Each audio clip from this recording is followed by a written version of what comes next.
এই হঠাৎ করে এইসব কি ঘুরে বেড়াচ্ছে এখানে? এই আজকে সকাল সকাল ডিমের বিরিয়ানি খেয়ে হালকা করে বেরোবো ভাবলাম, কিন্তু শালা ডিমের বিরিয়ানিটা এমন হয়েছিল না ধারণার বাইরে। তাই ওইখানে তাড়াতাড়ি খেয়ে দিয়ে দেখি আমাদের গাছটাতে ছোট পাড়া একটা আম ধরেছে। বৃষ্টি হওয়ার কারণে কি সুন্দর না লাগছে দেখো দেখতে, আর কাদা মাদা হয়ে গেছে পুরো রাস্তা। শালা এরপর মার্বেল না বসালে হবে না রাস্তাগুলোতে, রাস্তাগুলোর অবস্থা খারাপ। আর এই যে এই জায়গাটা, কেউ বলবে যে আমরা এই জায়গাটা এক সময় খেলা করেছি।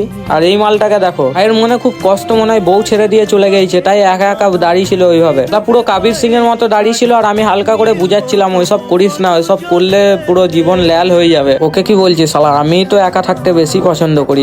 যাই হোক বাদ দাও, জায়গাটা দেখো খুব সুন্দর। পর চলে এলাম আমাদের এইখানে, মানে গরিবের সুন্দরবন পাঁচিলে বসেছিলাম একা একা। অনেক মেঘ করেছিল আগের দিন, বৃষ্টি হওয়ার কারণে গাছগুলো পুরো সবুজ লাগছে। এখন আবার এইসব জায়গায় দেখো ছোটখাটো কুমির ঘুরে বেড়াচ্ছে হালকা করে। পর এই মালটা এলো আমার কাছে, বন্য প্রাণীটা। আমি বললাম যে দাঁড়া আমিও বাড়ি যাবো, তাই ওর সঙ্গে হালকা করে বাড়ি চলে এলাম, কারণ আমাকে যেতে হবে একটা জায়গা। আরে মুখ দেখো পুরো চুমু। ভাইয়ের সঙ্গে হালকা করে গল্প করতে করতে বাড়ির দিকে রওনা দিলাম, কারণ আজকে ছিল জুম্মার, আমাকে জুম্মা পড়তে যেতে হবে। তাই আমি হালকা করে চান করে রেডি হয়ে নিলাম। এই যে আমার ফোনে এখন চার্জ নাই, তাও আমি চার্জে বসিয়ে ভিডিও করছি। ভিডিও বন্ধ করা যাবে না বস।